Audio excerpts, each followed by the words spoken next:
আসসালামু আলাইকুম রহমতুল্লাহ। এমকে জামানুসিত easy plus hand note and বিশ্বম্যানের বইয়ের পক্ষ থেকে আপনাদের স্বাগত। আজকের টিউটোরিয়ালের বিষয় লিভারেজ, পঞ্চম ক্লাস। আজকের ক্লাসে আমরা এই অধ্যায়ের 2008 সাল থেকে 2015 সাল পর্যন্ত গাণিতিক সমস্যাগুলো সমাধান করব। তাহলে চলুন আমাদের বই থেকে আমরা প্রথমে প্রবলেম শুরু করি। 49 নম্বর প্রবলেম 2008 সালে এসেছিল। এটা you are supplied with the following data relating to AVI limited. Variable expenses of sale 60%, annual interest paid 5,000 টাকা, degree of operating leverage 6:1, degree of financial leverage 3:1, income tax 30%। Compute the earning after tax, EAT বের করতে হবে। দেখুন এখানে আমাদের earning after tax বের করতে বলা হয়েছে, অথচ ইবিআইটি দেওয়া নেই। তো আমরা ইবিআইটি কীভাবে বের করব? যেহেতু ইবিআইটি দেওয়া নেই, তাহলে প্রথমে ইবিআইটি বের করে নিতে হবে, তারপরে আমরা আর্নিং আফটার ট্যাক্স বের করতে হবে। ইবিআইটি কীভাবে বের করব? ডিগ্রি অফ ফিনান্সিয়ালের লেভারেজের সাহায্য নিয়েই ইবিআইটি বের করা যায়। তো ওই দ্যাট আমরা জানি ইবিআইটি কীভাবে বের করতে হয়। ডিএফএল সমান EBIT divided by EBIT minus I. এটা হচ্ছে আমাদের ডিএফএল এর সূত্র। ডিএফএল এর মান দেওয়া আছে 3:1, লিখলাম 3:1। এরপরে ইন্টারেস্ট দেওয়া আছে, আয়ের মান 5,000 টাকা। উপরে ইবিআইটি খালি থাকলো, এটার মান দেওয়া নেই, এটা বের করবো। নিচে ইবিআইটি লিখে রাখলাম মাইনাস ইন্টারেস্ট 5,000 টাকা। সবার মান বসে 3:1, উপরে 3, নিচে 1। EBIT divide by EBIT minus interest 5,000 টাকা। এখন এই 3 দ্বারা নিচের এগুলো গুণ হবে, আর 1 দ্বারা উপরেরটা গুণ হবে। তো 3 দ্বারা গুণ করলে 3 ইবিআইটি মাইনাস 5,000 সমান ইবিআইটি একটা ইবিআইটি। 3 দ্বারা গুণ করলাম 3 ইবিআইটি, 3 × 5 = 15,000 টাকা সমান ইবিআইটি। তো 3টে ইবিআইটি থেকে একটা ইবিআইটি বাদ দিয়ে দুটো ইবিআইটি সমান 15,000 টাকা। অর্থাৎ ইবিআইটি সমান 15,000 ভাগ 2, তার মানে 7,500 টাকা ইবিআইটি। এখন ইএটি বের করতে হবে। ইবিআইটির থেকে ইন্টারেস্ট বাদ দিলে ইবিটি হয়, ইবিটির থেকে ট্যাক্স বাদ দিলে ইএটি থাকে। ব্যাস, সরাসরি আমরা ইএটি পেয়ে গেলাম। যদি প্রশ্নে ইবিআইটি দেওয়া থাকতো তাহলে আমাদের এই ওয়ার্কিংটা করা লাগতো না, কিন্তু ইবিআইটি দেওয়া নেই বলে আগে আমাদের ডিএফএল এর সাহায্য নিয়ে ইবিআইটি বের করতে হবে, তারপরে বাকি কাজটা করতে হবে। এখন আসুন আরেকটা অঙ্ক দেখি। 2009 সালে এসেছিল, a company recently sold 10,000 unit 7.5 টাকা per unit. Annually fixed cost 22,000 টাকা, 22,500 টাকা। ভেরিয়েবল কস্ট পার ইউনিট 3 টাকা per unit. Annual interest charge on debt capital 80,000 উপরে 10%, 8,000 টাকা হবে interest. The farm has a 12% preferred stock 48,000 টাকা, 40,000 উপরে 12%, আর বরং 4800 টাকা প্রিফার্ড ডিভিডেন্ড হবে। The company currently has 2,000 common stock share. অ্যাজুমিং that the company is 40% tax bracket, you are required to calculate the degree of operating leverage, degree of financial leverage, degree of total leverage। 3টা তৈরি করতে হবে। এখন current level দিয়ে আমাদের এই 3টা degree 3টা লিভারেজ বের করতে হবে। তার জন্য এটা ইনকাম স্টেটমেন্ট করলাম। ইনকাম স্টেটমেন্ট করে এখানে আমাদের কন্ট্রিবিউশন, প্রথমে সেল থেকে ভেরিয়েবল কস্ট বাদ দিলে কন্ট্রিবিউশন থাকে, কন্ট্রিবিউশন থেকে আমরা জানি ফিক্সড কস্ট বাদ দিলে ইবিআইটি বের হয়, ইবিআইটি থেকে ইন্টারেস্ট বাদ দিলে ইবিটি থাকে, ইবিটি থেকে ট্যাক্স বাদ দিলে ইএটি হয়, ইএটি থেকে প্রিফারেড বাদ দিলে ইএসিএস বের হয়, ইএসিএসকে নাম্বার অফ শেয়ার দ্বারা ভাগ করলে ইপিএস পাওয়া যায়। এখান থেকে আমাদের 3টা লিভারেজ তৈরি করতে হবে, ডিগ্রি অফ অপারেটিং লিভারেজ। অন্যদের আমরা জানি অপারেটিং লিভারেজের সূত্র হলো contribution by EBIT. Contribution 45,000, EBIT 22,500। তো 22,500 এটাকে ভাগ করলে 2 টাইমস ডিগ্রি অফ ফিনান্সিয়াল লিভারেজ, যেহেতু প্রিফারেড আছে তাহলে সূত্র হবে EBIT divide by EBT minus PD divide by 1 minus tax rate. Calculation করলাম, এখানে 3.46 টাইমস বের হলো। 3 নম্বর হচ্ছে কম্বাইন্ড লিভারেজ। কম্বাইন্ড লিভারেজ দেখাবো। তাহলে ডোল অ্যান্ড ডিএফএল গুণ করলাম। ডোল হচ্ছে 2 ইন্টু ডিএফএল হচ্ছে 3.46, গুণ করলে 6.92 টাইম। এটা হলো ডিগ্রি অফ টোটাল লিভারেজ। এরপরে আসলে আরেকটা রিকোয়ারমেন্ট, এটা এই ধরনের অঙ্ক আমরা এর আগেও করেছি অনেকবার। ক্যালকুলেশন আর্নিং পার শেয়ার, ইপিএস তৈরি করতে হবে এবং ইফেক্ট দেখাতে হবে। কারেন্ট লেভেল সেল 10,000, 12,000 এবং 15,000 লেভেল, 3টা লেভেলে আমরা এখানে দিলাম 10,000, 12,000 এবং 15,000 লেভেল। ইপিএস তৈরি করলাম। ইপিএসের চার্ট তৈরি করে percentage change in EBIT, percentage change in sale, percentage change in EPS. তাহলে এই 3টা পার্সেন্টেজ দেখায় আমাদের ইফেক্ট দেখাতে হবে। Percentage change in sale, percentage change in EBIT, percentage change in EPS. এটা আমরা পারবো ইনশাল্লাহ। তারপরে এটা আমাদের ব্যাখ্যা লিখতে হবে। যেহেতু ডোল এত times increase in sale 20%, so resulted 20% into 2 মানে 40% ইনক্রিজ ইন ইবিআইটি। এর আগেও আমরা এই ধরনের অঙ্ক করেছি। তো 9 সালে আমরা এটা পারবো ইনশাল্লাহ। 4 সালে এই ধরনের অঙ্ক আমরা সমাধান করেছিলাম। এরপরে আসুন 10 সাল। 10 সালে কি বলছে? A company has the following information as on 31 December 2010। Sale 1000 unit 8 টাকা করে 8 লক্ষ টাকা। 1 লক্ষ ইউনিট 8 টাকা করে 8 লক্ষ টাকা। ভেরিয়েবল কস্ট 1 লক্ষ ইউনিট 4 টাকা করে 4 লক্ষ টাকা। বাদ দিলে কন্ট্রিবিউশন পাওয়া যাবে 4 লক্ষ টাকা।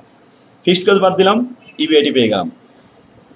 4 মার্কের অঙ্ক বলছে calculate the company's degree of operating leverage. ডোলের সূত্র আমরা জানি কন্ট্রিবিউশন বাই ইবিআইটি। কন্ট্রিবিউশন আছে 4 লাখ আর ইবিআইটি আছে 1,20,000, ভাগ করলে হলো 3.333 টাইমস। এটা অ্যান্সার। তো আমাদের 10 সালের 4 মার্কের অঙ্ক আসছে ছোট একটা। এবার 11 সালে এবং 13 সালে একই অঙ্ক এসেছে। এই অঙ্কে কোনো সেল দেওয়া নেই, change in EBIT, change in EPS দেওয়া আছে। বের করতে বলা আছে calculate the degree of financial leverage, DFL. DFL এর সূত্র আমরা জানি percentage change in EPS divide by percentage change in EBIT. অবশ্যই পার্সেন্টেজ এখানে দেওয়া যায়, পার্সেন্টেজটা আমি একটু দিয়ে দিলাম। এরপরে আসুন percentage change in EBIT.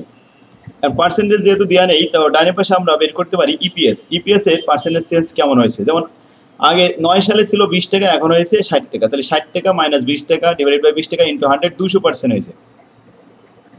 Percentage change in EPS EBIT এখন আগে ছিল 2 লাখ, এখন 5 লাখ। 5 লাখ থেকে 2 লাখ বাদ দিলে 3 লাখ টাকা বৃদ্ধি পেয়েছে। 3 লাখকে 2 লাখ দ্বারা ভাগ করে 100 দ্বারা গুণ করলে 150% বৃদ্ধি পেয়েছে। পার্সেন্টেজ চেঞ্জ ইন ইপিএস উপরে থাকলো 200%, নিচে থাকলো 150%, ভাগ করলে আসলে 1.33 টাইমস অ্যান্সার। এই ছোট একটা সূত্র। এই 13 সাল পর্যন্ত আমরা দেখলাম। এখানে 14 সালে আসে নাই, 12 সালে আসে নাই, এবার 15 সালে অঙ্ক এসেছে। 15 সালে ডিপার্টমেন্ট অফ অ্যাকাউন্টিং এই অঙ্কটা দেওয়া হয়েছে। Company capital structure is compose of a common stock capital. 10 লক্ষ টাকা, 10,000 শেয়ার, 100 টাকা ইস। 15% ডিবেঞ্চার 5 লাখের উপরে, corporate tax rate 30%। The company last year data as follow. নিচে দেওয়া হলো সেল 1 লক্ষ ইউনিট, 10 টাকা পার ইউনিট, ভেরিয়েবল কস্ট 60 টাকা, ফিক্সড কস্ট 3 লাখ টাকা। And what are the degree of operating leverage? Operating leverage, financial leverage R total leverage. Leverage বের করতে গেলে আমাদের কন্ট্রিবিউশন লাগবে, ইবিআইটি লাগবে, ইবিটি লাগবে। সেগুলো বের করার জন্য আমাদেরকে একটা ইনকাম স্টেটমেন্ট ছক প্রথমে তৈরি করে নিতে হবে। তারপর 2 নম্বর রিকোয়ারমেন্ট বলছে what will be the impact on the operating leverage on the operating leverage if the sale increase of 30 and 20। যে অপারেটিং লিভারেজের যে প্রভাবটা আসে ইবিআইটির উপরে, তো ইবিআইটির উপরে প্রভাবটা দেখাতে গেলে অবশ্যই ইনক্রিজের জন্য আমাদের আরও 2টা ঘর বাড়ানো লাগবে। তো 2 নম্বর রিকোয়ারমেন্টে আমরা 2টা কলাম বাড়াবো। 1 নম্বর রিকোয়ারমেন্টগুলো আগে শেষ করি। কারেন্ট লেভেল সেল কত? এখানে দেওয়া ছিল 1 লক্ষ ইউনিট 10 টাকা করে। তো সেল লিখলাম 1 লক্ষ ইউনিট 10 টাকা করে, 10 লাখ টাকা। ভেরিয়েবল কস্ট 60 টাকা করে, 4 লাখ টাকা বাদ দিলে কন্ট্রিবিউশন 6 লাখ টাকা, ফিক্সড কস্ট 3 লাখ বাদ দিলে থাকে ইবিআইটি 3 লাখ। ইন্টারেস্ট 5 লাখের উপরে 15%, 75,000 টাকা বাদ দেওয়ার পরে 2,25,000 টাকা ইবিটি। ইবিটি পরে ট্যাক্স 30% বাদ দেওয়ার পরে ইএটি হলো 1,57,500 টাকা। নাম্বার অফ শেয়ার 10,000 আছে, ভাগ দিলাম, ভাগ দিলে 15 টাকা 75 পয়সা। এটাই হলো ইপিএস। ক্লিয়ার? এখন আসুন আমাদের এই জায়গা থেকে ডিগ্রি অফ অপারেটিং লিভারেজ তৈরি করতে। অপারেটিং লিভারেজ কন্ট্রিবিউশন ভাগ ইবিআইটি। কন্ট্রিবিউশন কত? কন্ট্রিবিউশন আমাদের 6 লক্ষ আর ইবিআইটি হলো 3 লক্ষ, ভাগ করলে 2 times. Degree of financial leverage EBIT divide by EBT. 3 লক্ষকে 2,25,000 দ্বারা ভাগ করলে 1.33 টাইমস। ডিটিএল হলো DOL into DFL, 2 time into 1.33, গুণ করলে 2.6667 টাইমস। তাহলে 3টা leverage, degree of operating leverage, degree of financial leverage, degree of total leverage. আশা করি আপনারা সূত্রগুলো মুখস্থ করেছেন এবং এগুলো মনে হয় সহজে পারবেন ইনশাআল্লাহ। 2 নম্বরে আমাদের বলছে যদি 30% এবং 50% সেল বৃদ্ধি করা হয় তাহলে অপারেটিং লিভারেজের প্রভাবটা কি? তো আমরা আরেকটা ইনকাম স্টেটমেন্ট করবো। কারেন্ট লেভেল 1 লক্ষ, 30% বাড়ালে 1,30,000 ইউনিট হবে, 50% বাড়ালে 1,50,000 ইউনিট হবে। 10 টাকা করে গুণ করে সব সেল পেয়ে গেলাম। 10 লাখ, 13 লাখ, 15 লাখ। আর ভেরিয়েবল কস্ট 4 লাখ, 5 লাখ 20 এবং 6 লাখ বাদ দিলে কন্ট্রিবিউশন পেয়ে গেলাম। এখান থেকে ফিক্সড কস্ট বাদ দেবো, দিলে ইবিআইটি পাবো। ইবিআইটির থেকে ইন্টারেস্ট মাইনাস করবো, ইন্টারেস্ট মাইনাস করলে ইবিটি থাকবে। ইবিটির থেকে ট্যাক্স বাদ দিলে হবে ইএটি। এবার ইএটিকে নাম্বার অফ শেয়ার দ্বারা ভাগ করব, তাহলে পাওয়া যাবে ইপিএস। এখন ইপিএসের যে পরিমাণ আসছে, এখন আমাদের শুধু বলেছে যে অপারেটিং লিভারেজের যে ইফেক্ট সেটা দেখাতে হবে। তাহলে আমরা জানি যে ইফেক্ট অফ ডোলের প্রভাব অন ইবিআইটি, শুধু ইবিআইটির উপর প্রভাব পড়বে, এছাড়া আর কিছু না। তাহলে পার্সেন্টেজ চেঞ্জ ইন ইবিআইটি এটা আমাদের একটু ছকের ভিতর দেখাতে হবে। তো ইবিআইটি কত আমরা একটু দেখি। এখানে বলা হচ্ছে ইবিআইটি প্রথমে ছিল 3 লাখ টাকা, তারপরে হয়েছে 4,80,000। 4,80,000 থেকে 3 লাখ বাদ দিয়ে 3 লাখ দিয়ে ভাগ করলাম, 100 দিয়ে গুণ করলাম, এটা 60%। এরপরে 6 লাখ থেকে 3 লাখ বাদ দিলাম, দিয়ে 3 লাখ দিয়ে আবার ভাগ দিয়ে 100 দিয়ে গুণ করলাম, এটা হচ্ছে 100%। এখন আসুন, since the DOL is 2 times increase in sale 30%, sale যখন 30% বৃদ্ধি করেছি, সো রেজাল্টেড 2 × 30, তাহলে 60% increase in EBIT. Increase in EBIT কত হয়েছে? 60%। Increase in sale 50%, so resulted 2 × 50, তার মানে 100% increase in EBIT. 100% increase in EBIT মিলে গেছে। তার মানে আমরা অপারেটিং লেভারেজের যে প্রভাব সেটাও আমরা পেয়ে গেলাম। শিক্ষার্থীগণ, এই 15 সাল পর্যন্ত আজকে আমরা সমাধান করলাম। এর পরবর্তীতে আমরা 16 সাল, 17 সাল, 18 সাল, 19 সাল পর্যন্ত পরবর্তী ক্লাসে করবো ইনশাল্লাহ।